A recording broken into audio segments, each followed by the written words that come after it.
So 6 candidates walk into a synagogue. Will one of them be your next congressman? Hello, everyone. I'm Nick Haynes of KCPT Public Television. Kevin Yoder, the Republican congressman who has been in the seat for the last 8 years, is not with us, but we have 6 voices, 6 faces who are asking you to support them in just 177 days from now, less than 6 months, when you go to the primary elections on Tuesday, August 7th. And who are they anyway? Some of these people you may never have heard of before. So we're going to give you a chance to introduce themselves, and it's going to start with Chris Clemmons from Shawnee, who teaches high school science in the Kansas City, Kansas School District. He is not a Democrat. Chris Clemmons is the only Libertarian candidate on the stage. He unsuccessfully challenged Kansas Congresswoman Lynn Jenkins in the 2nd Congressional District 4 years ago. Chris, so why on earth do you want to run for Congress, and who are you anyway? So your 2 minutes starts now. Okay, so as he said, I am a libertarian. I do want to clarify, I'm not an anarcho-capitalist. A lot of my libertarian friends are. I'm a minarchist in that I believe the government is necessary, but it's a necessary evil. And I believe that's kind of, it's part of what our founders organized our government, our form of government, to address. The separations of powers, the Bill of Rights, Section 8 of the Constitution, all of these speak to a limited federal government. When we look at what has been taking place in the last 20 years, so to speak, we have massive ballooning debt. We're at $20 trillion in debt. That's, if we keep current trends, every president has doubled the national debt, so 20 trillion could realistically hit 40 trillion. We're getting to the point where it's getting very, very hard to finance all of this debt. If you look at what the dollar in 2000 was worth, it's worth about $1.40 today. So every day, your money is going less and less far, and that has to do with our massive budget. When I became an educator because I wanted to make positive change for my country and for my planet.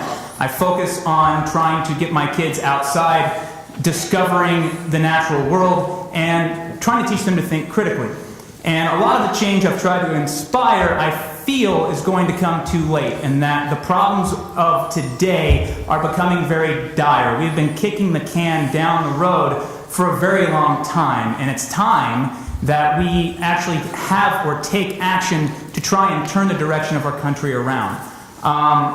The longer we continue to kick the can down the road, the more drastic our situation is going to become, and the more drastic the solutions are going to have to be. And now is the time to start making some of those changes. Chris Clemmons, the only Libertarian Party candidate. Everyone else on stage is a Democrat, including, to Chris's right, another Chris Haulmark. Chris is an information technology manager from Olathe. There is concern that Congress is tone deaf. Chris Haulmark is campaigning to be the nation's first legally deaf congressman. Well, why are you running for Congress, Chris? Your 2 minutes starts now. Hello, everybody. I am Chris Haulmark. And yes, I would be the first deaf person in Congress. At the same time, I would be the first person with a second language in Congress. I don't... It is true. I don't see myself as disabled. If you all were to learn sign language, then how would I be disabled at all? You all would be able to understand me. Now, we do have a lot of work to do educating America about the deaf community, including disabilities in the community, as well as other diverse groups, persons of color, Latino, Latina, LGBTQ, women. There's so many different diverse groups all across America. And the last 8 years, this district has been represented by a white male who has no idea what provision and privilege is, about what the struggle is, what oppression is, who's voting just for his party. He's not focused on the people here. So I decided to run for Congress and apply what I've learned my entire life, what I've done my whole life, which is fight for myself and for my deaf community, and see that it's possible to fight for all these other minority groups, to provide for them a voice, for these diverse people to be in Congress. Imagine a deaf person who would win an election and have the nation's attention here on the 3rd District. Can you imagine how often they would talk about this deaf man who has a strong voice, who can listen to every single person in the 3rd District? Can you imagine the possibilities of how it would change America by putting the heart back in Kansas here? Can you imagine the possibilities of all the children living in America who would learn that it is possible for any dream, no matter how big or small, it's possible, because there was this deaf man that had a dream and he was successful and he did it. And all these years, people think that deaf people can't do it, but deaf people can. Thank you. Thank you very much, Chris. Haulmark. Mike McCamon is here. Mike McCamon is a former technology and non-profit executive from Overland Park. He is the freshest-faced candidate. He only announced his candidacy this past week. Why on earth do you want to run for Congress, Mike?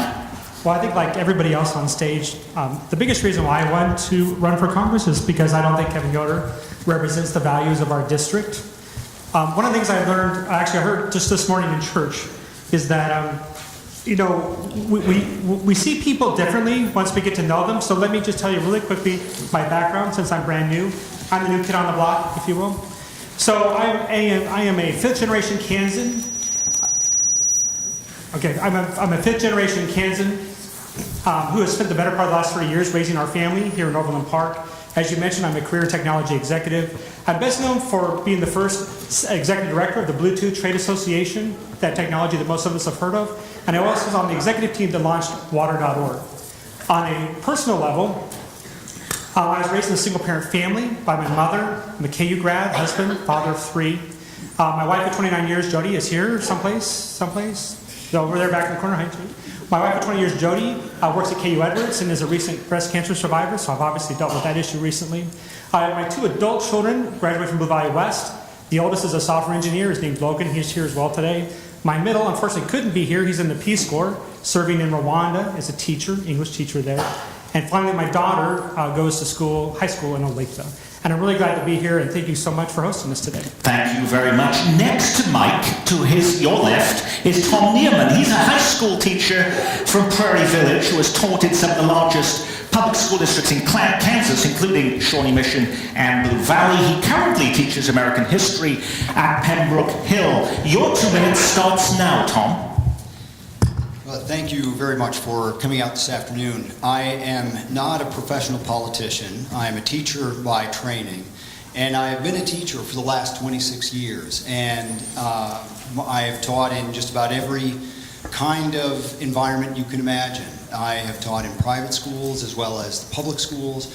I've taught in high schools, colleges, universities, and my 26-year career has given me significant insight into how policy and legislation affects not just my students, but how it affects their families and the communities in which those families reside. And my great concern in recent years is that we've got a number of elected officials, and I think Kevin Yoder may be chief among them, who has largely forgotten about what it's like for so many of our working families. So that's why I made the decision to run for office. Now, as a candidate, there are several qualities that I think are incredibly important. The first is that as a teacher, I have seen what's happening at the ground level. I know how people are dealing with the legislation, with the policies that are put in place. And I think that ground level knowledge is incredibly important for a candidate. Secondly, I have a shared experience. I'm a member of the middle class. I know what it's like to work paycheck to paycheck. At times, I have worked 3 jobs in order to make sure that my family has enough food on the table that we can pay our bills. My wife has pre-existing conditions, and we have wrestled with those crushing costs of health care, and we are well aware of how hard it is for middle-class families to find insurance. And I am also a scholar of American history, and my understanding of American history is deep, and it reflects my 26-year career as a teacher. And when it comes time to talk about policy and American government, I am not so much interested in issues that fall along the lines of big government or small government, I am interested in good government. I am interested in government that is responsive to the needs of the people. I am interested in government that works for the people's interests. Next to come is Jay Sidie, is a financial planner from Mission Woods who has successfully challenged Kevin Yoder 2 years ago, capturing more than 40% of the vote. Why another attempt to run for Congress, Jay? And what is your reasons for running for Congress now? Okay, I came from the corporate world. I was the VP of a Fortune 500 corporation for 20 years. Got a degree in economics, an MBA in finance. So I've worked with the public on a international as well as domestic level. And I provided a level of expertise that I thought was lacking in the party a few years ago. I came to events like this trying to interject my voice into the discussion. And one day the party approached me and said, just lean a little closer. a little closer? Okay. Sorry. Okay, I'll start over. Okay, hopefully you knew who I was when I came in here because I put a lot of energy into running in 2016, but I'm what you might call an accidental politician. I showed up to events like this, trying to interject my voice and my expertise into the conversation, and the party approached me and said, "We need you to run." And I go, "Really, me?" I said, "I've never run for anything in my life." And they go, "That's why we like you. You're coming from a non-political background." And when I went to DC to meet with some consultants to talk about my potential to be a candidate, they told me I had two problems. You're too honest and you're too normal. Those are not good qualities for a politician. So that's why I knew there was a problem, and it kind of energized me to get more involved. And I think the biggest problem that we have in America is that the voters don't have enough information to vote in an educated way. I went to an event where it was the Junior League of Johnson County, Wyandotte County, and I asked the people in the audience, how many people in the audience would vote for a candidate that votes against women's rights issues 80% of the time? Not one hand went up. And then I said, how many people in this audience voted for Kevin Yoder? 80% of the hands went up. So basically, I think all our problems can be fixed in America if voters become more informed about who they're voting for. And that's what I want to teach people, how to look at politicians in a way that gives them a correct opinion of what they're actually going to do if you elect them. If I get to Congress, I'm going to be a transparent public servant that's here to represent the people, not corporate America, not special interests, not my own personal benefit. I'm at the tail end of my career. I've had a great life because of our society, and I want to give back so future generations can have the same opportunities I had. Thank you. That was Jay Sidie. Next to Jay, on the left, is Brent Welder, a Labour attorney from Bonner Springs who spent more than a year working on the Bernie Sanders presidential campaign. If you could have your microphone too, as you tell us in the next 2 minutes why you were running, Brent. Well, thank you so much, and thank you for having this forum today. Thank you for attending this forum today. As I've been campaigning around the district, I have just been my heart has been so warmed by the activism, the energy, the interest in the political process in this election. And I know that it's not just happening in this room, it's not just happening in this district, it's happening all across America. My name is Brent Welder. I'm a labor lawyer. I represent working people, union working people. My wife, Christy, where is she? She's here, right over here. She's also a union labor lawyer. In my opinion, she's the smarter of the two lawyers in the family. We have two beautiful, amazing little daughters, a 4-year-old Eleanor and 2-year-old Jamie. And unfortunately, when I think about the future of my daughters, of my families, of everyone in this room, it has become very clear that there are some things that are disturbingly wrong going on in the leadership of this country. I don't know if you guys have your instability bells, but it might be time to take them out because I'm about to talk about our president, Donald Trump. Donald Trump victimizes the people that have the least voice in our society and takes advantage of them. We're talking about women, we're talking about children, we're talking about Black, Latino, Asian Americans. We're talking about blue-collar workers that don't have a voice in their economy, that don't have a voice in our political system. And unfortunately, the reason behind this is pure, unadulterated greed. The giant corporations, the billionaires are taking advantage of you, are taking advantage of your children, your parents, your grandparents, your family members. And it's all so they can just have profits that tick up 1/10 of 1% at the end of the quarter.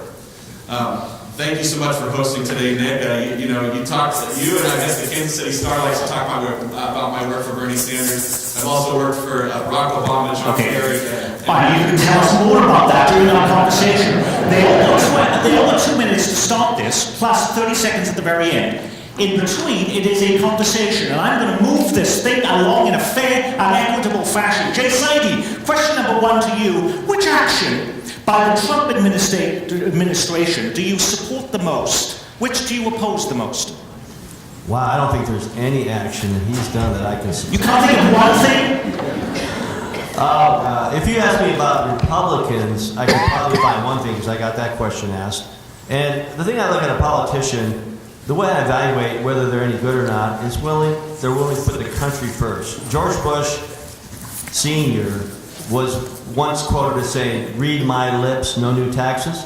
And when push came to shove, he had to decide what to do. He knew that not raising taxes was going to tank the economy, but raising taxes was going to kill his political career. And he did the right thing. He raised taxes, it killed his political career, but that's a judge of a good politician. I can't think of one instance that Donald Trump has done where it wasn't for his own self-interest. Okay, Tom Niermann, can you think of something what is the most important thing that Donald Trump has done since he's been president that you can support the most? And what do you oppose the most? The one thing that I think Donald Trump has said that I would actually look forward to seeing happen is his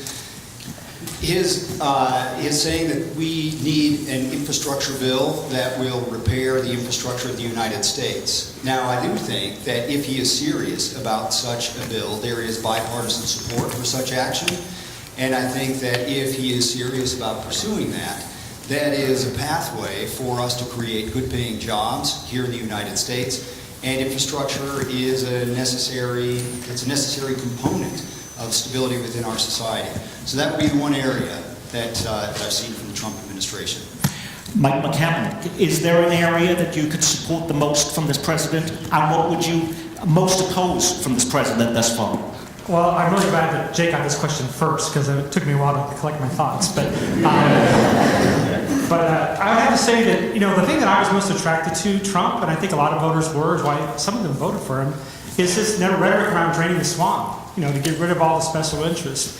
And I think that's a very, very good effort. I wish that would happen. I wish he was being honest about that, but he wasn't. The thing that I most oppose about Donald Trump is his message of hate. The story that I tell, of course, I just mentioned my son's in Rwanda in the Peace Corps. He's in the eastern province, doesn't have water, he gets electricity 3 hours a day on his little dirt road in the middle of nowhere teaching English. And he had 2 people come up to him on the street and asked him, "Why does your country hate people from Africa?" That's how we found out about that. And that's absurd. That's not the world that we live in. And that's not the world that most of us want. And that's the thing that makes me the most sad about Trump, because all the rest of that comes from that one place, that place of hate. And I can't stand it.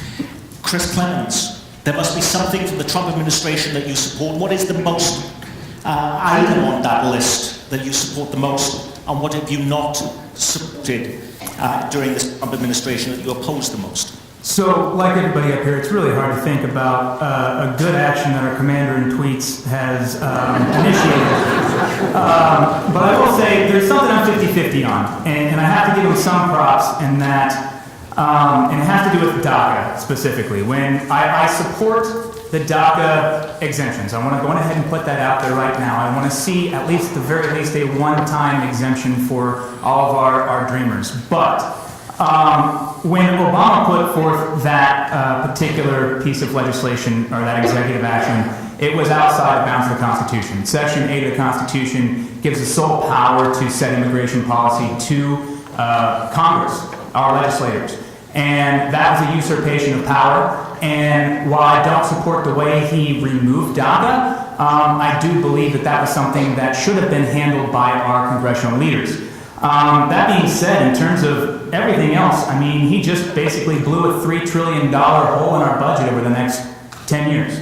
Tax cuts put $1.5 trillion over 10 years, and the recent spending bill, if that continues at that rate, that's another $1.6 trillion added onto our national debt. So, you know, there's not a lot to be said in positive going on right now in Washington. Brent Welder, the action you would support most from this president and the one you oppose the most? I served in 2016 on the Democratic National Platform Committee. And part of my job was to work with national Democratic leaders, senators, governors, members of Congress, party leaders from across our country. And I'm proud that we passed the most progressive platform in history. And one of the things that I fought for, that actually the Kansas City Star always runs a picture of me arguing for, you'll see people behind me with signs against the bad trade deal of the TPP, which is a corporate giveaway to giant corporations around the country. It hurts regular people, it hurts children, it hurts women, and it hurts minorities. Now I will say, and I can give Donald Trump credit where credit is due, Donald Trump, Hillary Clinton, Bernie Sanders, and a whole host of others were against the TPP, and when Donald Trump got into office, he pulled out of the TPP trade deal. You know, what he also did, unfortunately, is then went and hurt those very people that were hurt by that deal with the worst tax policy that we've seen in our nation's history, where he's giving giant tax cuts to the giant corporations and paid for by tax increases on regular people that mostly affects the poor, the middle class, women, and minorities, and that's completely unacceptable. Before we move on, we want to hear from Chris Haulmark, the item that you most support that Donald Trump has passed or tried to support, and the item that you oppose the most. I'm thrilled to answer this question. What I support the most was that I really wish I could have answered the question first, because I know that it's necessary to know what's going on. When Trump won, just before that election, we had an issue with the oppressiveness of the diverse groups of people, the barriers that they were facing and all the issues they had, and they were pushed aside. And then once Trump won, we're starting to see this white supremacy action happen across the country, and finally we're seeing it and it's coming to light. We already knew it was there, but finally we're starting to see it, and we're starting to recognize it, and we're starting to see how his policies are about that. If he hadn't won the election, we might still have this like underground, this hidden thing where diverse people aren't treated as an equal, and we finally have this dream set up that we can do something. The one that I oppose the most that Trump has done is obviously supporting any kind of action related to hate crimes and racism and all that type of thing. And why he doesn't condemn some of the actions, like the Nazi groups. He doesn't tend to condemn those, or those who are oppressed. And you know, he needs to speak up and be president of America and say, this is not acceptable, I'm an American. But he gives the impression to all these other groups that this bullying of Americans is okay, and it's not. It needs to stop. Thank you. Congress recently passed a massive tax cut bill. You've just been referencing this. Is there anyone behind the table who would have voted for that if you were in Congress at the time? Would anybody have voted for it? No? Okay. Wait, so could I have read it first? Could I have read it first?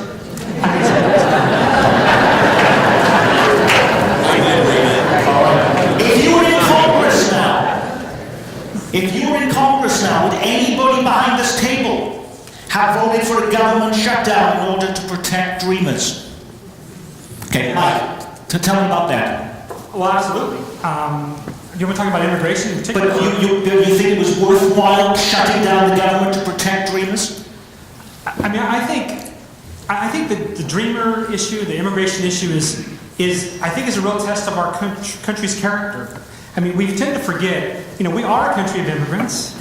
You know, for us to not welcome immigrants is actually to be a disservice to our own ancestors. And I get really wrought up with this. I actually have a friend who is a dreamer, and And to hear her story, it makes me sick in my stomach. So I absolutely believe we need a solution for that. And I absolutely would have shut down the government so we'd actually get some people to the table to talk about solving that problem. Absolutely. Brian, sorry.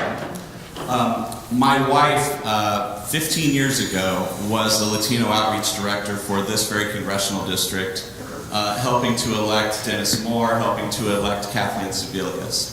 And the issue of Dreamers was told to me years and years, a decade before the DACA bill ever came to light. And what she told me was that one of the things they did was they hired young Latino canvassers and activists to go door to door in the Latino community in this district, register people to vote, empower them, get them to go vote.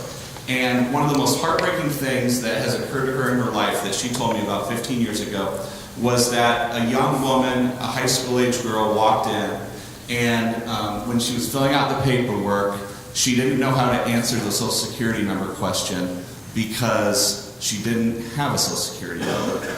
And my wife was the one that had to look this young girl, teenager, in the eyes and explain to her that because she wasn't born in this country and instead she was brought here when she was 1, she would not be able to work and do the community involvement and empower her own community door to door for the party.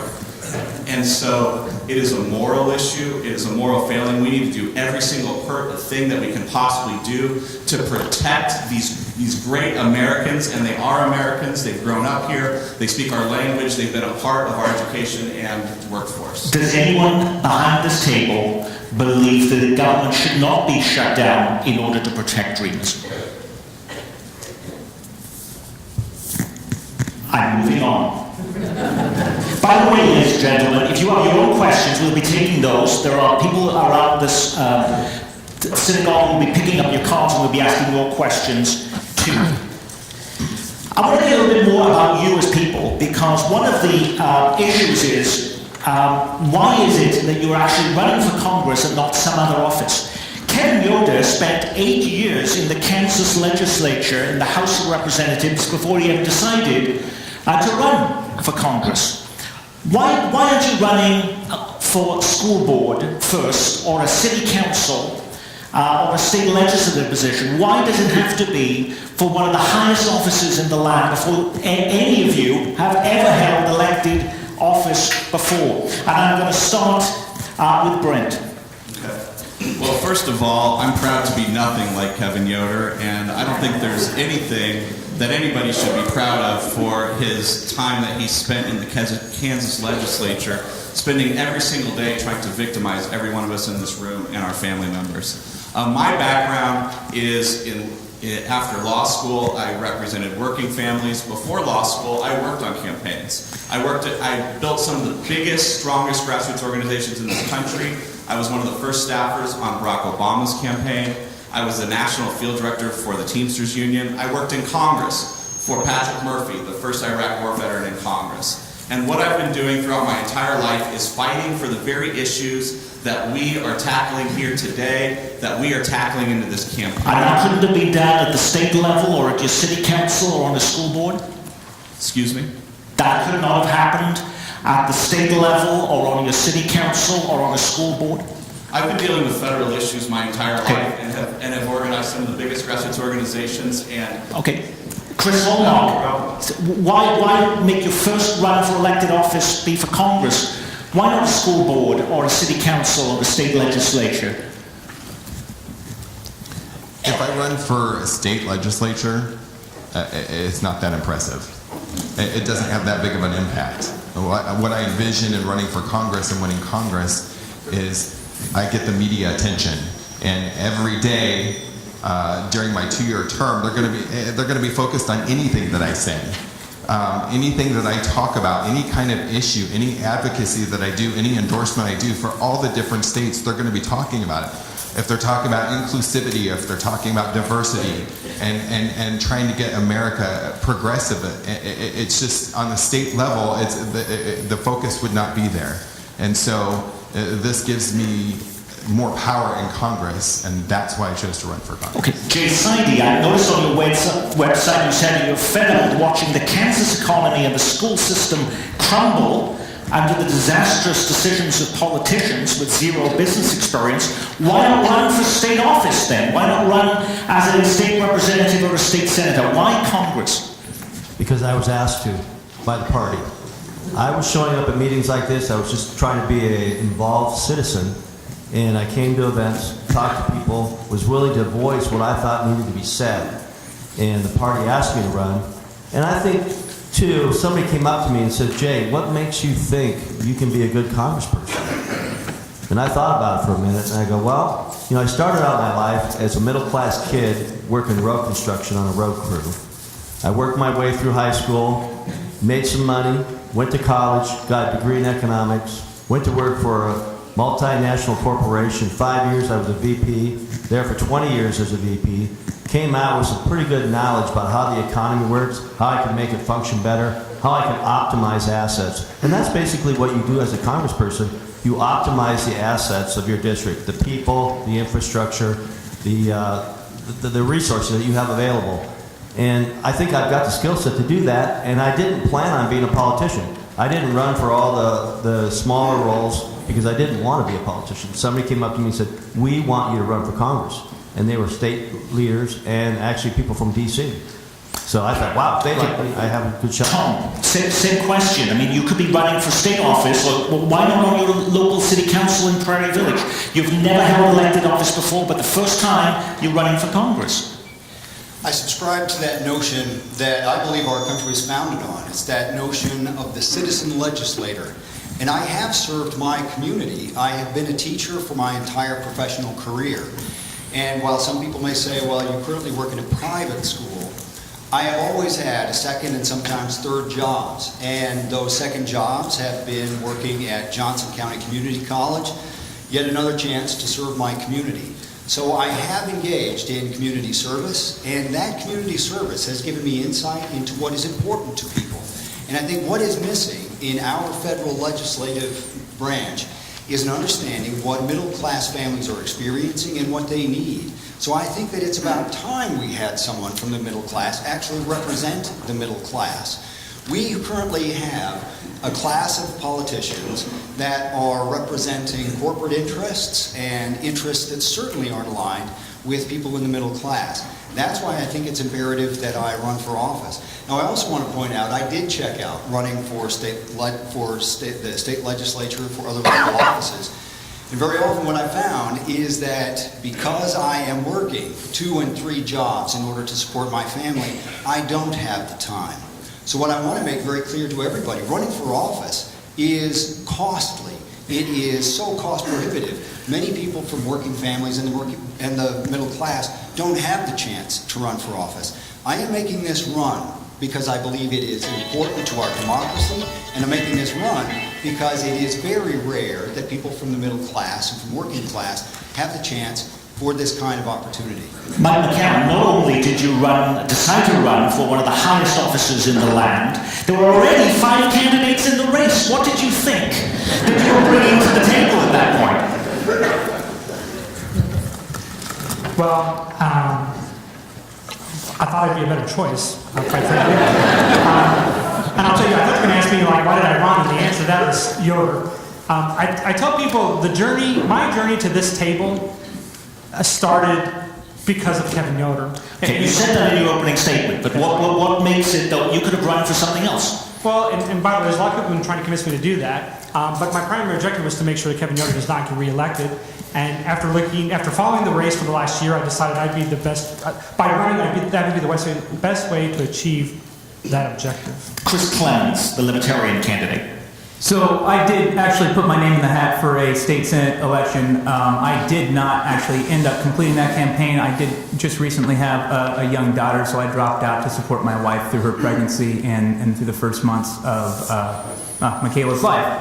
But the question at hand, why am I going for the federal office instead of a state office? And that's really easy for me to answer. I have no desire to be a career politician. I am up here out of my patriotic duty. Our country is in dire straits right now. And we have some very, very serious problems. The Fourth Amendment has almost been completely erased from the Bill of Rights. And I don't say that, lightly.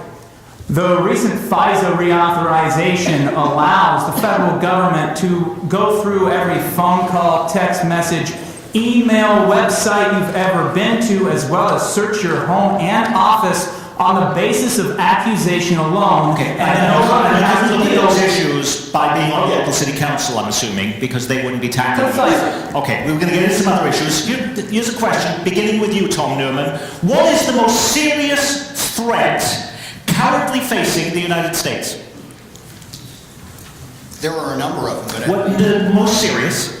the most serious, I think, has to do with the natural environment. And one of the things that I think is imperative for the United States to do is to re-enter the Paris Climate Accord, and we need to begin structuring policy that addresses these environmental issues.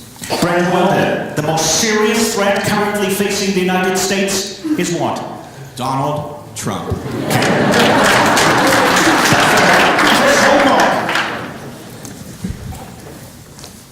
The democracy.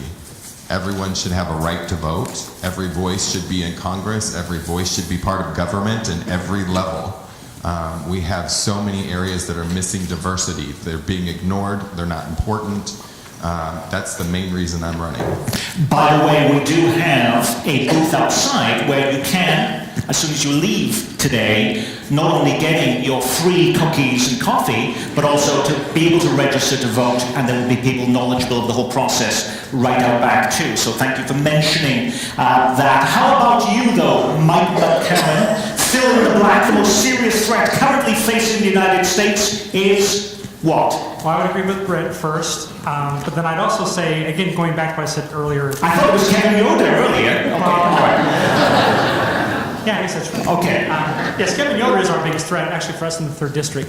But I would say, again, I know it sounds too philosophical, but I think all of the policies we have in our country as we relate to people around the world, our military, our budgets, our priorities, if we don't realize we're all in this together, we're not going to be able to have a great country. And so to me, I think the biggest threat that faces us today is that we have forgotten to care for our neighbors. And we just need to be better at that. And Trump is not helping that dialogue at all. The most serious threat currently facing the United States, according to Jay Sidie, is Corporate big money owning Washington, D.C. I see it all the time where candidates come to forums like this and they talk about doing good things like Kevin Yoder, but when they get to Washington, D.C., what they actually do is throw us under the bus. Our democracy is disappearing quickly. That's why I'm running. I want to expose what's going on in D.C., and we can fight it if people are aware of it, but nobody's talking about it. Nobody's talking about all the money since Citizens United that's going to buy all the political power in D.C., and they think we can educate these politicians about what our needs are. They know what our needs are. The problem is their votes are being bought by corporate America, and we need to stop that quick. Chris Clemmons, the most serious threat facing the country? The dissolution of our constitutional rights, essentially. And if I can just take 1 minute to finish my statement before, because it kind of ties into this question. Most people aren't aware of what's going on with the FISA program. It no longer deals with espionage and terrorism. It's been moved to common crime, folks. And this is based on accusation alone, meaning we are not actually getting the information required to establish, I'm drawing a blank here, we're not actually going in and obtaining warrants any longer. This can be based on Jeff Sessions' word alone, and there's no judicial review to these warrants that the FISA courts are giving out. Our constitutional amendments, our Bill of Rights, is literally disappearing in front of our eyes, and it's probably the biggest issue facing us today coming from the federal government. Thank you very much. By the way, fact check. Somebody said, Brent Welder talking about the fact that he was on the Obama administration, on Obama's campaign. They wanted that fact checked. Yes, 2007 to 2008, he was on the senior field staff for Obama for America. So if somebody was interested in that, we have fact checked it for you. Do you support the Trump administration's decision to move the United States Embassy in Israel to Jerusalem, Mike McCamon? No. Why not? I think that one of the things we need to remember about Israel in general is they've been a real voice of sanity in a very destabilized region. And I think by moving to Jerusalem, basically what we're doing is we're just poking the bear. If you look back at the history of the Middle East, when I think about it myself, I was reflecting on this question, and I realized that I don't think there's really been much progress since I was a kid and Jimmy Carter and Camp David. And it seems to me like we need to start moving things forward, and I certainly don't think moving to Jerusalem is going to create a spirit of compromise and dialogue. How about Chris Haulmark? Would you support the Trump administration's decision to move the embassy in Israel to Jerusalem? No. One of the important things that Israel is they're, because of their democracy, they're very similar to America. And when Trump decides to move the embassy, it's taking away their ability to negotiate between the Palestinians and the Israelites. So that's basically, I don't think that would be, I think we need to continue negotiations. Brent Welder. No, I do not think it was a good move. I think that really what it does is it distracts from the ultimate goal, which should be a peaceful two-state solution. And, not to mention the fact, I have a lot of questions as whether Donald Trump is actually the right person to do that. I do think that what that actually did was it distracted from our ability to do that. And it should really be part, I think that should be part at the negotiating table when America goes as a mediator to work out a peaceful solution. I think, putting the capital in Jerusalem should definitely be a part of that discussion. But just handing it out at the beginning, I think, is counterproductive. Sidie. No, I don't, because our role in this conflict is to help facilitate a nonviolent solution. And by doing something like that, it almost looks like we're taking a side. And that reduces the ability for us to act as a neutral party that's going to negotiate the best solution for everybody involved. How about Chris Clemmons as the Libertarian Party candidate? You have a different point of view on this? I do slightly. I see both sides of the argument in this. Jerusalem's been the capital of Israel for, going back for how many thousands of years, right? So my thing is, I understand where people are coming from saying, well, that's the capital of Israel, that's where our embassy should be, but it really does complicate our interactions with the people in that region. It really does kind of make it more difficult for us to come to some sort of a diplomatic agreement to solve the situations that region faces. Before we move on, Tom Niermann, we want to get your viewpoint on this. I think the focus needs to be pursuing peace in the Middle East, and Jerusalem is the effective capital of Israel. And moving the embassy to Jerusalem, I think, only increases tensions and makes the pursuit of an effective two-state solution that allows for peaceful coexistence a little more difficult to achieve. Hey, Nick, I was going to add real quick. I'm very relieved you didn't ask us if we were going to go skinny dipping in the Galilee. I was really worried about that question. That's actually the next question. But it's actually so broad, the Jewish Community Center. Now then, healthcare was one of the areas that we said we would ask you questions on. There are a number of ideas out there for fixing our healthcare system. There are health savings accounts, malpractice reform, a single-payer system, expanding Medicaid for all. What is the number one most important improvement? The number one most important improvement you would work to implement if you are sent to Washington by voters in November? Chris Haulmark. Well, I'm on Medicare. I understand the system very well. I see how it helps people with disabilities, senior citizens. I believe that should apply to everybody. And including everyone, every single American. It doesn't matter if you're middle class, if you're impoverished, it doesn't matter. It does not matter. Everybody should be on it. Plus, I also advocate for Medicaid for all too. I see the privilege of reduced cost medical insurance and on all the profits these insurance companies are making. But they're all just making a profit and not really insuring anyone. How'd you pay for all of that, Chris? all $10 trillion that has been spent by the people who are working and their paychecks, it automatically comes out of your paycheck. It says Medicare on there. Those who have a job would be qualified. Anybody with a disability, it would come from their checks as well. Mike McCamon, the number one most important feature that you would try to implement to improve the healthcare system if you're elected in November is what? So, as I've thought about this particular issue, I have come to the conclusion that the only way we can have a conversation about healthcare is to realize there's not one single villain in the conversation. So, what I would support, and just to get to this, is that I do believe the most important thing we need to take to the table is the concept of lifetime employment is dead. And that we need to figure out ways to disconnect healthcare from our employment. And if we do that, we can have a conversation moving forward about how we will solve the problems for not only now, but for the younger people, the gig economy, and all those types of folks as well. Chris Clemmons. Capitalizing off of what he just said, there's a lot of different places that we can go to attack this particular issue. One of them is the 20-year-long medical patents on medication that drives up the cost of your healthcare, your general healthcare in general. Those terms need to be drastically reduced. 5 years, maybe most of your pharmaceutical companies can regain their research and development costs within the first year or two after it being on the market, but then they would keep those prices up, hundreds of dollars a pill in some instances. So those patent terms need to be reduced, and the FDA needs to get out of the way and allow more generic medications to hit the market.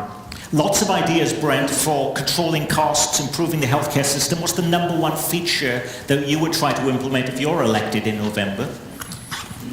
When I think of, and I know there's a lot of parents in this room, when I think of my 4-year-old daughter and my 2-year-old daughter, the two sweetest, most precious things that I've ever laid eyes upon in my entire world, it is a moral travesty that we do not have a healthcare system that covers every single woman, man, and child in America. And the only way to do that effectively, that every other civilized country in the world has done it, and also the way to do it that costs half the cost of the private system we have now, is Medicare for all. I voted for that when I was on the Democratic Platform Committee, long before it was considered popular. Now, the American people support it. An overwhelming number of the Democrats in Congress support it, and it's time to move forward on that. We can do it together. We will accomplish it, and we're going to protect every one of those children, men and women out there that do not have quality health care. Well, what programs elsewhere in government would you be eliminating, or what taxes would you be increasing to be able to afford that, Brent? There are so many corporate tax holes, tax cuts for billionaires. There's so many places where our tax system is completely corrupt and needs to be fixed. For instance, giant corporations, huge oil companies, are paying $0 in taxes. And that's because they're squeezing their workers, they're squeezing the public, they're squeezing everyone. And then they're shipping their profits overseas so that not one penny of it can be taxed. We are living in the wealthiest country in the history of the world. Every other civilized nation in this country has single-payer health care to cover every one of their citizens, and it is morally incumbent upon us as America to do it, and it's the right fiscal policy as well, because single-payer health care, Medicare for all, costs half the cost of the private system that we have now. I happen to come from one of those countries that has a national health service. I'm not saying it's any good, ladies and gentlemen, but I'm actually 89 years old.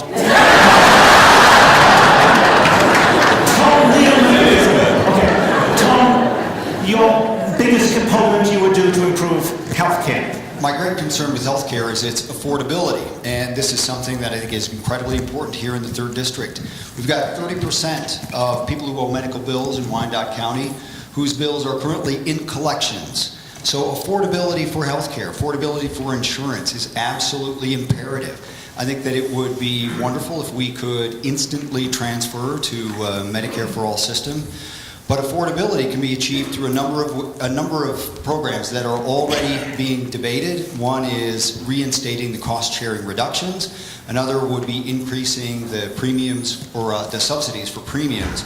We could also allow Medicare to negotiate drug prices. That alone would save us $125 billion. And then I think we also need to reinstate the individual mandate. All those things have been on the table before. There is bipartisan support for those things, and those would be programs that would address the issue of affordability for insurance, and that is the most pressing issue that most families are facing when it comes to health care. Before we move on to the next question, Jay Sidie, we want to hear what you have to say about this. We need a public option. Exactly what kind of public option we should use is still something that we need to sort out. I talk to people about it all the time. In fact, I was talking to a partner at a large architecture firm, and I said, we need a public option. And he goes, why, Jay? I'm happy with my health care. And I go, yeah, but you're rich. There's 150,000 people in Kansas that don't have health care. 600,000 people a year in the United States file bankruptcy because they can't pay their medical bills. We have a problem in America. Our health care system is not working. We need a better one. And I would promote a single payer plan that we gradually ease into, which allows people to have private health care as well. So if you can afford private, more power to you. But everybody in America should have health care, and it should be equal, not just for the rich. What would be the most effective way for Congress, if you are elected, to help make college more affordable, Mike McCamon? So you're supposed to ask Tom that question first. He's the educated guy. Well, in terms of college, to make it more affordable, I love to tell people this story that when I was at KU back in the 80s, I remember my tuition full-time my last semester was $385. Not per hour, $385. We've been able to help get our kids through school. I think the biggest thing we can do to help education now is to find ways to refinance student loans. All of us in this room probably have had a mortgage, and eventually when the rates go down, we refinance. And we find a better way to be able to afford the debt that we have. And I think we should figure out ways to do that, to make it so education can be affordable. And I also, that would be in terms of college. Yes. And Chris Haulmark, how are you making college more affordable if you are elected to Congress in November? I understand from my perspective, being a disabled person and going through college is very tough. It's actually tough to even get in there. It's not just a monetary issue, but that's an issue that a lot of diverse groups struggle with, is the affordability. And colleges are for profit. So I see that we need to build a program or programs to provide for diverse people, for them to get the education after high school, going into college, or getting the ability to get jobs, or because we really need to push innovation, especially for disabilities, and get inclusion for everybody and all diverse groups. And I support that. That means we have to increase programs, providing access for different community colleges, different universities, even private colleges and universities at the same time need to provide the ability for everyone, not just diverse people, but for families and for anybody to get into college to be able to be educated. Tom Niermann. The cost of college is an incredibly important issue. Today we have student debt that totals $1.5 trillion, and that is a profound problem for many young people starting their lives.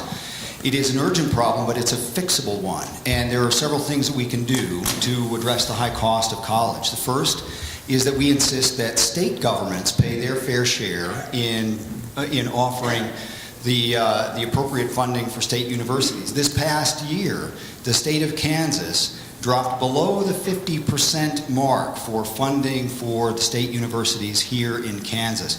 So we need to insist that the state governments do their share to increase their support for universities.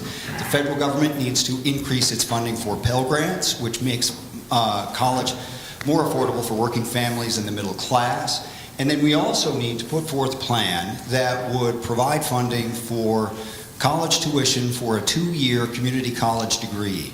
Now this would come at a price tag, $125 billion. But what this does is it offers students a pathway to an affordable 4-year degree. It also offers students a degree that will allow them to get a job in high wage earning trades, in advanced manufacturing or precision manufacturing.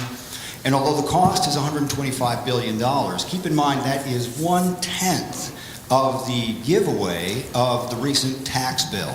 So this is something we can afford, and it is an investment in our future and an investment in our young people. Thank you. As I get fact checks at the same time, but I want to hear from Jay Sidie about the issue of making college more affordable. I think I heard this, you can fact check me on this, that since I graduated from college, tuition costs have gone up 4,000%. So I don't think the wages have gone up 4,000%. So I think we have to look at education in a different mindset. When I was in corporate America, I moved to different offices, and some managers and hierarchy looked at employees like a liability.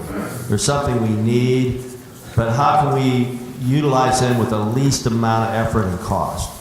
And that was the wrong approach. The approach I look at is the employee or the student are an asset that we need to optimize. And the more we invest in the employee, the more that we invest in students, the more payout there's going to be for us long term. Because from 0 to 18, a person's a drag on the economy. You know, they don't add a lot to the GDP. But from 18 to 56, they add a tremendous amount to the GDP. So the amount that we invest early on pays itself back tenfold, and we got to look at it that way. Chris Clemmons. So, number one, the student loan program has artificially increased the demand for college degrees, and that has basically put no price check on what these universities can charge. So that's one big issue. But the other big issue that we really need to focus on is restructuring our K-12 programs, and that our students, from the time they walk in the door to the time they graduate, are never really given any time to explore careers on their own. They're basically sat down and they're told there's 5 main subjects. You've got history, you've got English, you've got science, you've got math, etc., and they never get the opportunity to really figure out what it is they want to do with their life. They never actually get to explore the things that interest them. So then what happens is we push and push and push with these standardized tests, and we constantly tell them, hey, you need to get a degree, you need to get a degree, you need to get a degree. They go to college, and they spend the first 2 years trying to figure out what they're going to do. And they stay there much, much longer than they probably should. So we need to focus on restructuring our K-12 education system so students actually have an idea of where they want to go when they graduate with their degree, so that they maybe going to college isn't what's best for you. Maybe you need to go into plumbing or be an electrician or so on and so forth. We've been so focused, and I'm of that generation of kids who was constantly told, get a degree or you won't amount to anything. And now we've all got these degrees that we paid all of this money for, and we have all of this debt, and what are we doing with them? A lot of us are unemployed because we have degrees that don't have anything to do with our current economy. So we need to focus on giving more student choice at the K-12 level and allowing them to explore different career opportunities. Thank you very much. By the way, we have a fact check here. How old is Nick Haynes really? That is offensive, ladies and gentlemen. I don't have to answer that. I'm not a candidate for elected office. Okay. But we do want to know what our candidates have to say about what is the single most important action Congress can take, the single most important action Congress can take to curb gun violence in the United States. Tom Niermann. The single most important action that Congress can take is to allow the CDC to study gun violence as a health safety issue. Giving the CDC this ability will allow us to find those solutions that will make our communities safer. And that is what we want when we start talking about these gun issues.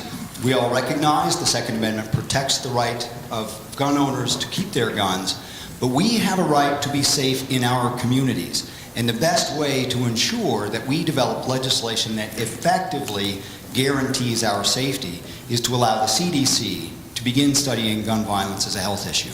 Brent Welder, the single most important thing Congress can do to curb gun violence is what? There's a lot of things that Congress can do, but I think what we've seen over the last several years with people being able to walk in, buy an assault weapon, walk the streets, with no training, no background checks in certain situations.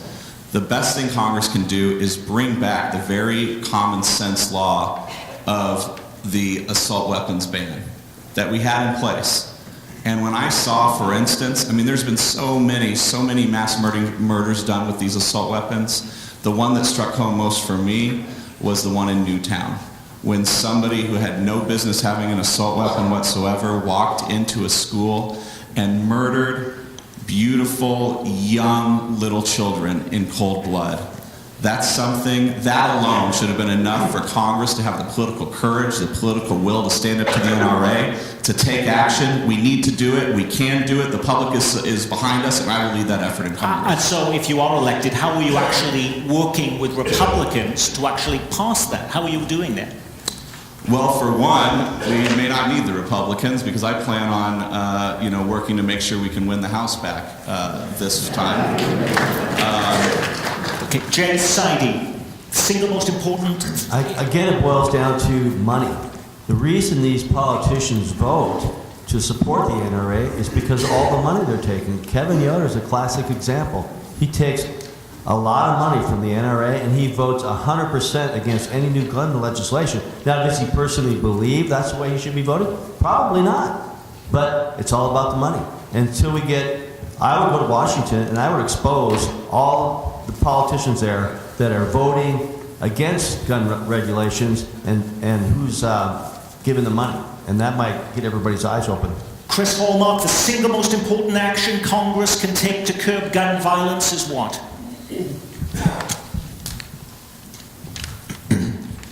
There's a pink elephant in the room here, and that I am pro-gun. I do own a firearm myself, but there's no assault firearms on the market. So I think when you're talking about mass murders and the shootings happening in schools, I don't support what the NRA is doing. They're encouraging children who are 18 and under to get guns without training. And I come from a generation of hunters. My family was very responsible with guns. And what's most important to me is to work with any groups, whether it be Republican or Democrat, and encourage them to do background checks to make sure these people can be responsible with these guns and stop the sale of any illegal guns that are on the market. When we push for something like that, when we push for more education with guns as well, here in America, we have a gun culture. I mean, think about when America first started out. We were defending our country from other people coming in and trying to take over our country. That's why that amendment was put in there, to keep a tyrant government from taking over. And so we haven't let go of that gun culture, and we become compatible to this amendment. Chris Clemmons, as the first Libertarian Party candidate elected to Congress in November, the action that Congress takes that you will help implement to help curb gun violence in America is what? Well, I think part of this question, it needs to be said that violent crime is at its lowest it's been in over 50 years. And we've seen a loosening of our gun laws overall in that time period. And that might be a controversial thing for me to say to some people, but facts are facts. We are at a very low rate for violent crime in the nation. Now, I'm assuming the question is aimed at these mass murder events. And that is something that I don't think any amount of legislation is ever going to prevent. What we need to do is just think about Timothy McVeigh. He killed a lot of people. He didn't need a gun to do it. People drive trucks through crowds of people all the time. If somebody wants to find a means to kill a lot of people, they can do so. And they don't need a gun to do it. Facts do not back that up. We can go through those anytime. But the point is, what we need to focus on are why are these individuals committing these acts? I believe that these mass shootings and these mass murder events are a canary in the coal mine that is letting us know that our society is sick in some way. And until we get down to the nitty-gritty of what that societal issue is, I don't think we can ever really solve the mass murder problem. Mike McCamon. I thought you were going to rephrase the question because my answer fits really nicely into your question again. Okay, I'm going to rephrase it for you. So you have just been elected to Congress in November, Mike. And the single most important action you take to curb gun violence is blank. Do anything to stop the violence. It's absolutely absurd to me what's going on. Now, two things real quickly on a very high level. I absolutely believe that people should have the right to have guns to defend their property and their family. I completely agree with that. But I also think that criminals and dangerous people cannot and should not own guns, and we need to find ways to make sure they don't get them.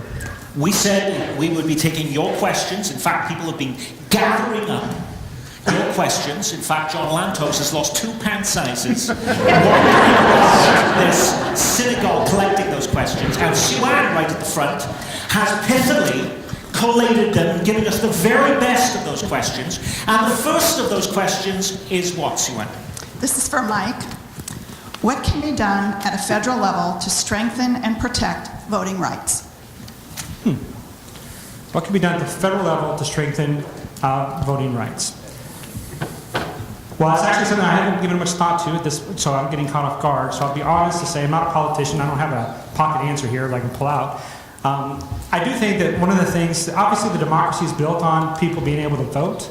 I think that there's a lot of groups, obviously, in the law that's doing an effort to make sure people are registering to vote. I think that to me, one of the things I don't like is the erosion of trusting people when they do come to vote. A lot of the legislation we're seeing across the nation is trying to keep people out of the vote, which I think is also bad. I'm very unspecific. I'm sorry. That's okay. Does anybody on this panel, though, if you were in Congress, is that something that actually Congress can actually do anything about? And would you do anything about if you're elected in November, Brent Welder? Yes. I actually, Jason Kander, I had a meeting with him about a month ago before he endorsed my campaign. And he is leading a national effort called Let Americans Vote, which I think is one of the absolutely most important issues facing our country right now. Because I do not trust right now that these elections are being handled in a fair way. One thing we can do, make sure that every single ballot in America is a paper ballot that can be recounted. This is something that a lot of people have lost trust in. There's no reason that there shouldn't at the very least be a paper trail on every single voting measure. Another thing we absolutely need to do is bring back the Voting Rights Act, which the very point of it was to stop racism in states that had a history of using racism to stop people from the right to vote, and that's another thing we can do. Chris Haulmark. I'm a person with a disability, and I see many people, diverse people, disabilities, persons of color, Latino, Latina, all of them aren't registering to vote. I'm deaf. I mean, there are deaf groups in America. They're not the only group in America that struggles with not being able to vote. It's very difficult. I mean, a lot of the political things we see, there's no captioning. You're preventing deaf people from getting the information to make an informed vote. You have political parties in America that aren't even focused on deaf groups or including them. And here in Kansas, yeah, we are taking steps because I am running and we're doing things and we have things going on here in the 3rd District, and so far it's been great. There's been a lot of change happening. They are providing interpreters, they are providing some captioning, but even some of our candidates here are finally captioning their own videos. But you're looking at 2016 and before, and none of those things were captioned. So imagine that you have all these other diverse people in America who are struggling with paperwork, being able to register to vote, not having access to a voting booth, not having transportation. That's what I'm trying to do. That's what I want to change on a congressional level for all of America, to have an actual right to vote and to do it. Voting is just a sentence, but actually acting on it, we need to take action. Let's get another question. Sue-Ann? Tom Niermann, what are your proposals on campaign finance reform? Well, everybody has an answer to that. Let's start with you then, Tom. I would like to see a constitutional amendment that would end Citizens United, and that's where we need to begin. Okay. Let's go to Brent Welder. When I served on the Democratic National Platform Committee in 2016, I noticed that there was language in the platform already saying that we oppose the Citizens United court decision and that we should do something about it. However, I've been involved in politics a lot longer before that horrible Supreme Court decision came down just a few years back. And we have had a corrupt political system for far too long. And what it allows the giant corporations, the billionaires to do, is to buy the votes of our Congress. What we need is, of course, we need to repeal, or we need an amendment to deal with Citizens United. But much more, we need the American Anti-Corruption Act, which has so many things that we can do at a congressional level to bring transparency to our process. And one last thing, I was actually the one person in America that actually wrote the amendment for the Democratic National Platform Committee saying that we need to get corporate money out of politics entirely. And I'm proud of that effort, and I want to continue that effort in Congress. Okay. We're 15 minutes away, by the way, from free coffee and cookies later. I'm most important to you, and I've got to keep people occupied and engaged. But Mike McCamon, did you have in your pocket a solution to campaign finance reform that you can now reveal to us? Let me take a look here. No, actually, I agree with Tom and Brent on this issue. I think that Citizens United and money in politics, one of the most daunting things you'll find if you ever decide to walk down this aisle and sit at this table, everyone will tell you if you want to run for Congress, the thing you have to do is spend all of your life trying to raise $1.5 million to run for this seat. Okay? Spend 40 hours a week, 170 phone calls a day asking people for money, and that's wrong. We're supposed to be trying to get people to vote, not trying to get their money. Chris Haulmark. I will let you know that I am the only one that's been running for the past 6 months. I haven't had an article in the Kansas City Star because obviously I'm deaf. They've already had their chance in the Kansas City Star. The Citizens United was supposed to remove that and give fair and equal treatment and attention on all the candidates. They're already aware of their campaigns. Where's the support that I should get? I should have an article in the Kansas City Star too. I should have the same exposure as anyone else. I'm one that's struggling to make the contacts. I'm trying to contact to get these articles in the newspaper. I'm a deaf candidate running for Congress. I think every diverse group, every diverse person should have the opportunity to run for Congress. And I want to see results happen after I'm in Congress. And just as a fact check, 45 people have actually cancelled their subscriptions to the Kansas City Star, Chris, as a result of that. So action taking place. Let's go to Jay Sidie. Your solution for campaign finance reform is what? We got to go to a system that eliminates the corporate dominance of funding political candidates. And part of the solution that hasn't been talked about is gerrymandering of the districts. That's a huge problem that creates a system that doesn't function for the people. So if we can come up with a new system that eliminates corporate money from corrupting Washington and corporations and candidates from gerrymandering districts, I think that would go a long way. Chris Clemmons. So I would support a constitutional amendment basically saying that money does not equal speech. Money, by definition, is not speech. But also to mention, I think this starts with candidates and voters. The dollars that are spent on these campaigns are meant to win your vote. If you're voting for somebody who raised $1.5 million and then you say, well, I don't want candidates raising $1.5 million, well, you're kind of working against yourself.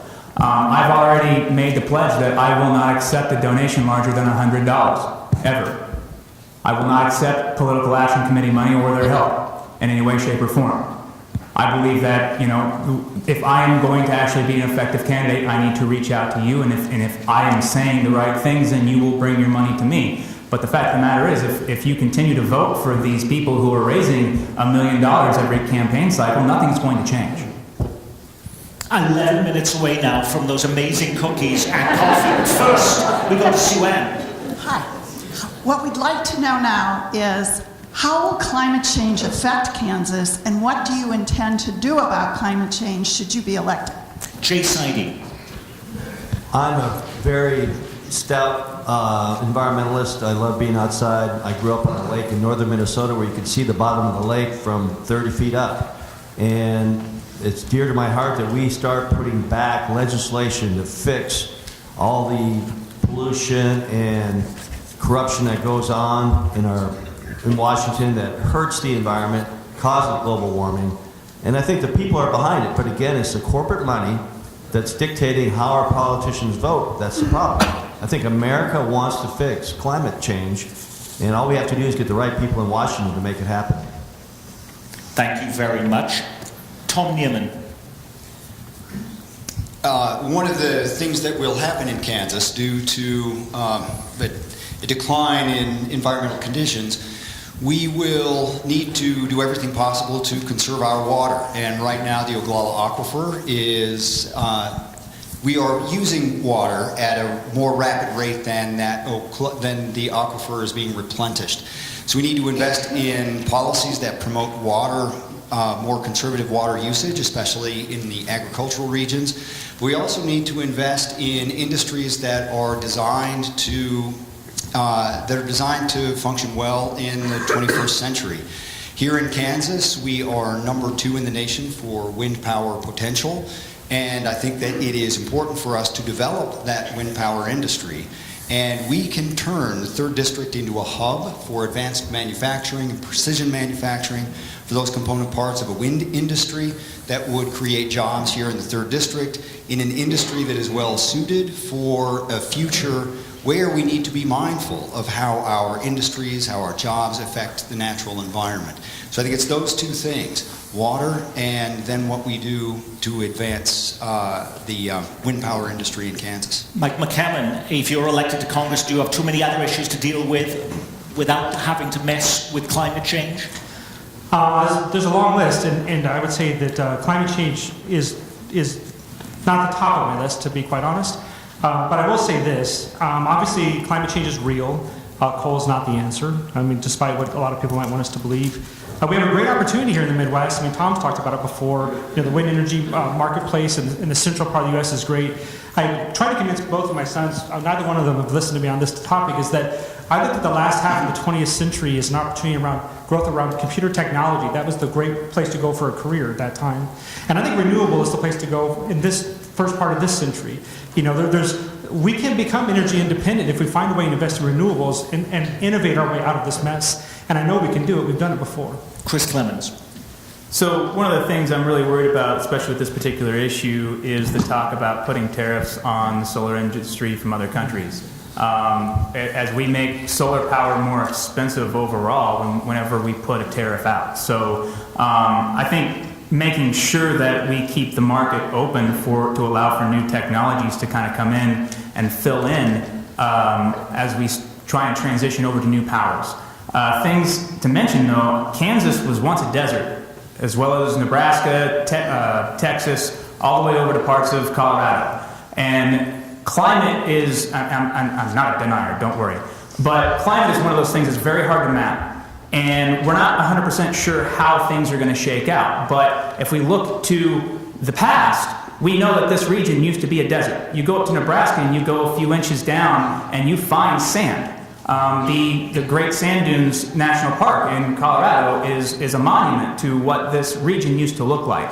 So as we're saying, you know, making sure we're monitoring our water use and the use of the Oglala Aquifer, that's vital. I mean, 40% of our economy is agriculture based.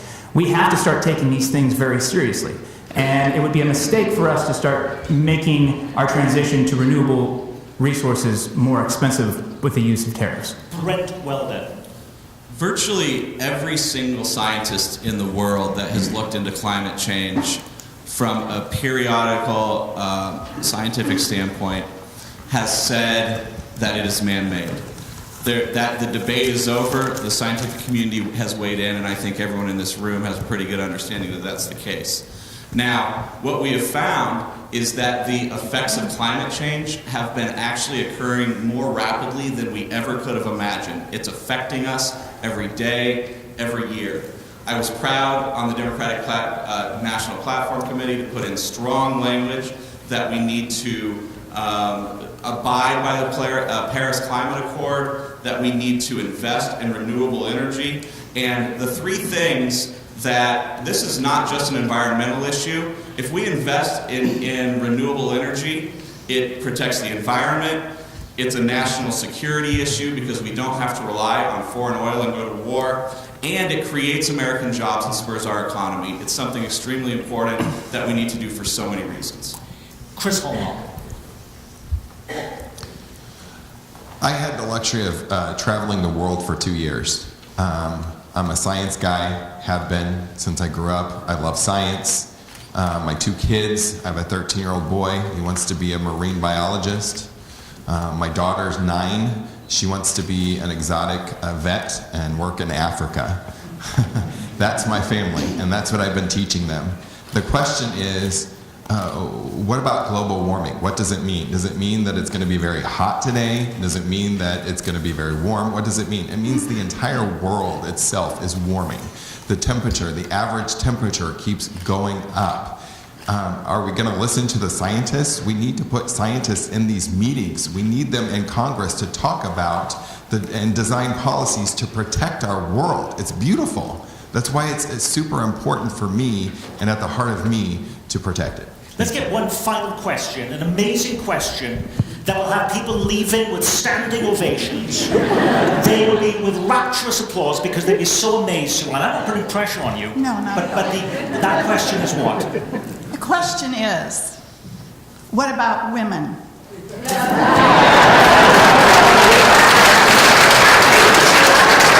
I don't like this, but in my list, I've gone through it. You go first. Mike McCamon, what about women? Come on. Your second pocket in those trousers. What about women? Is this where I got thrown to the lions? Is that what this is supposed to feel like? Because I just feel like I was.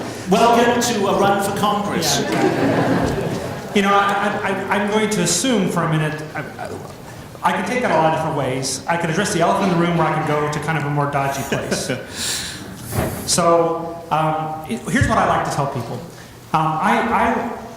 I wish our field had more diversity, if that's the question that we're asking. We don't. We did. We don't now.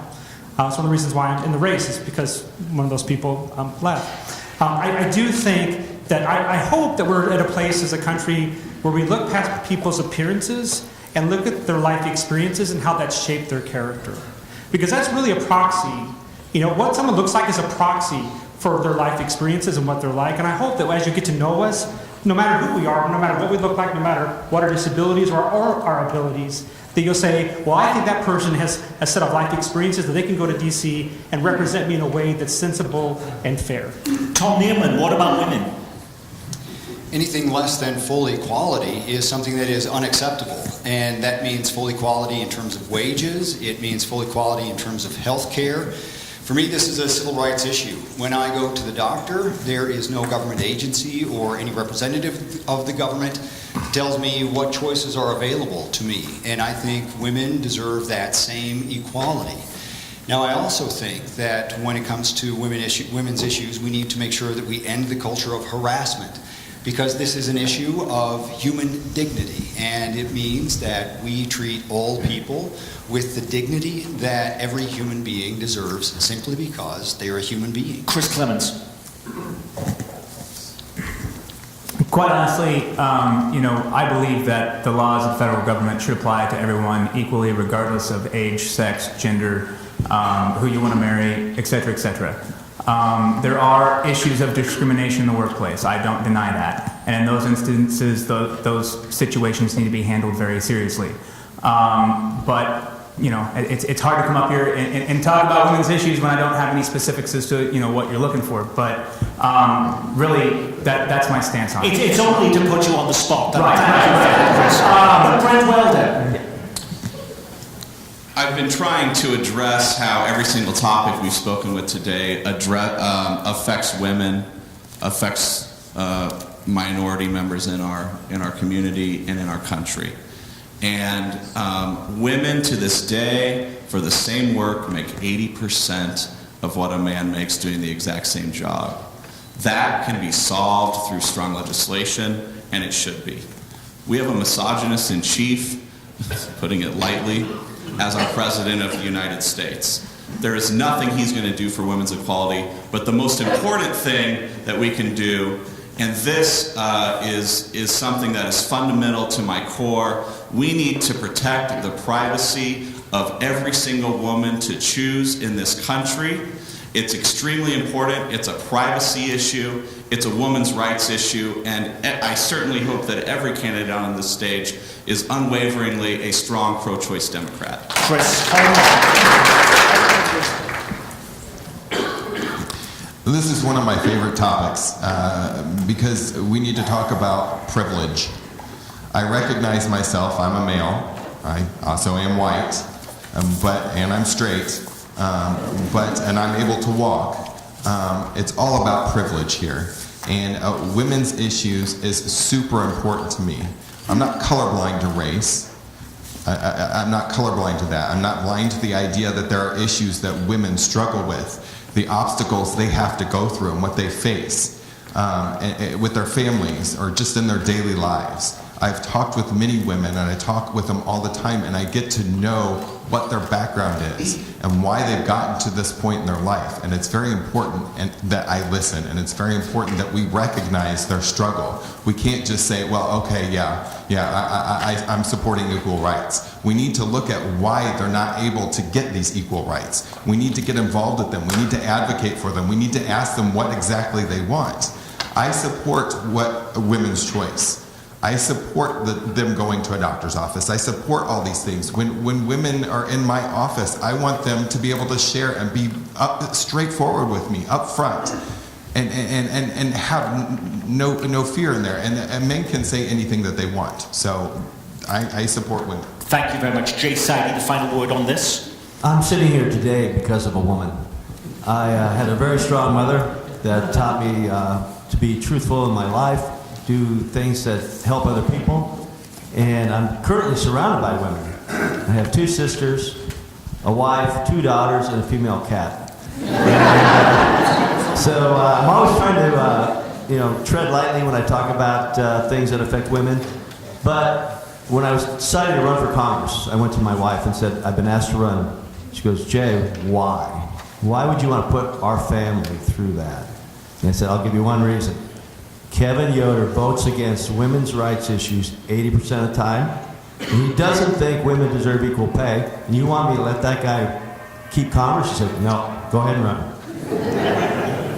And we have a fact check, by the way, and it says 100% of the people in the audience were actually brought here by a woman.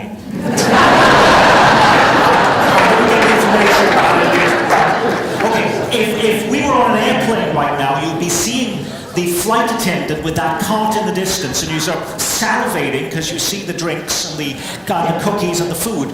That's just a few seconds away, but we did give every one of these candidates the opportunity for just 30 seconds to finally make their case to you, and we're going to do it in the reverse order of the openings, their final case in just 30 seconds or less, and we've got the timer going, and it starts with Brent Welder. Brent Welder, I'm sorry. I say every day when I meet people, this isn't against my time, Brent with an N, Welder like the job. Go to BrentWelder.com, by the way, while I'm out there. Donald Trump is harming you, me, our families, and everyone in this country. And Kevin Yoder is a rubber stamp for Donald Trump. It just came out in the Kansas City Star that Kevin Yoder gets most of his campaign money from PACs, from corporations. I'm not taking any PAC money for my campaign. We actually broke the record for most contributions ever for a challenger in the year before the election with a median contribution of $25. We have endorsements from Labor. Thank you very much, Jay Sidie. I think you should know why is a candidate running. That's the most important thing you need to ask. And I'm running because I think I can make a difference. I think I got the knowledge and the skill set to do a good job, and I want to be a public servant, not a professional politician like we have in Washington now, and I'm going to go there and try and make it happen. Tom Niermann. I subscribe to that notion of a citizen legislator, and I believe that our current class of politicians in D.C. have forgotten that they have an obligation to that ideal that our founders originally put in place. I'm a member of the middle class. I have spent my entire career as a teacher. I know what it's like for so many of our families out there. I think Kevin Yoder has forgotten what it's like for so many of our families, and I will do everything I can during the course of this campaign to show that I am a strong advocate for those in the middle class, and I hope that you will join me in that fight. Mike McCamon. MikeForKansas.com, get that plug in. Everyone raise your hand, this will be short participation. How many of you have a phone that has Bluetooth built in it or a car? Come on guys, you got Bluetooth in your car? Come on, okay. I, along with a lot of really great people, help make that happen. And the only way you can do that is you have to lead from the middle. The only way you can get thousands of companies to agree and get behind an initiative is lead from the middle. And that's exactly what we need in DC on these big issues, is find someone that can lead from the middle and get support to move the needle on issues that are facing us today.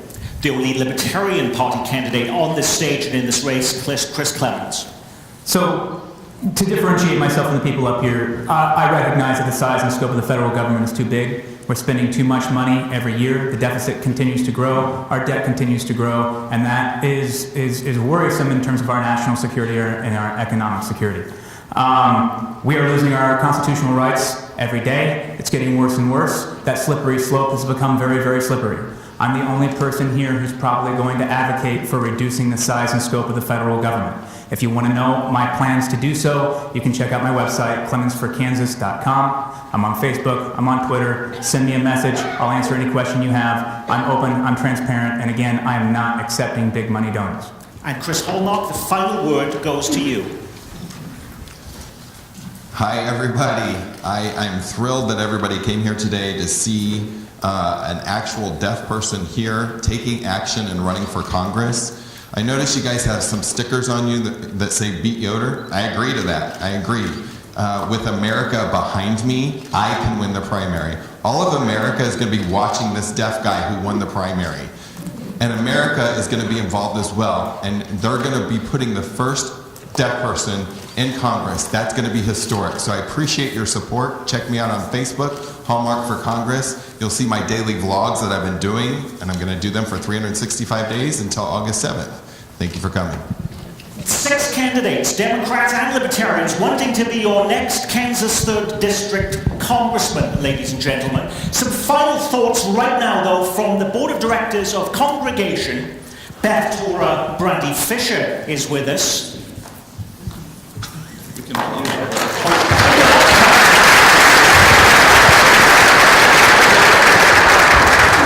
You're taking Brian's microphone. Oh, I mean Brent. Wow, it's fantastic to see such a great crowd. Thank you all for joining us today. Thank you to our candidates for running and for being here. Thank you to the fabulous Nick Haynes, to our committee, our co-sponsors, underwriters again, Martha Gershon and Dr. John Lantos. Oh, and to our fact checker in the back, Scott Curtis, for volunteering his time. I'm Brandy Fisher. I'm the board of directors here at Congregation Beth Torah. My day job, I know some of you through my work as the executive director of the Mainstream Coalition. Congregation Beth Torah hosted today's forum because we wanted to provide an opportunity for the community to be informed and engaged on the issues that matter to you, and for you to have an opportunity to meet those who hope to represent you. We are thrilled that you decided to spend your afternoon here with us. If you're not already registered to vote, volunteers from Joe Votes are out in the social hall and can register you. If you're already registered, a few key dates. First, June 1st is the filing deadline. This list could get longer, but there are other candidates and other races. And I'm so heartened to see such a crowd here today. And I hope that the energy for the 3rd District will translate to all the down ballot races, because we have races. Every House seat, all 125 House members in the state of Kansas are up for election, as well as our county commission here in Johnson County and every statewide office, governor down to insurance commissioner and so on. So June 1 is the filing deadline, but it's also the last date to change your party affiliation. So be thinking about what party you want to vote in the primary, because you will not be able to change that after June 1st. If you're unaffiliated, an independent voter, you can choose a party at the polls. July 18th is advanced voting for the primary, so if you are out of town on August 7th, the primary election day, make sure you vote in advance. July 18th, you can vote by mail. July 23rd, voting in person. And then November 6th is our fall general election. In my organization, we like to say, do more than vote. We hope you will leave here today ready to volunteer for a candidate, to help others get registered into the polls, and to support those candidates all the way down the ballot. We invite you to join us for the many times announced coffee and cookies, and for a chance to meet one-on-one with the candidates up here. Thank you again for spending your time with us.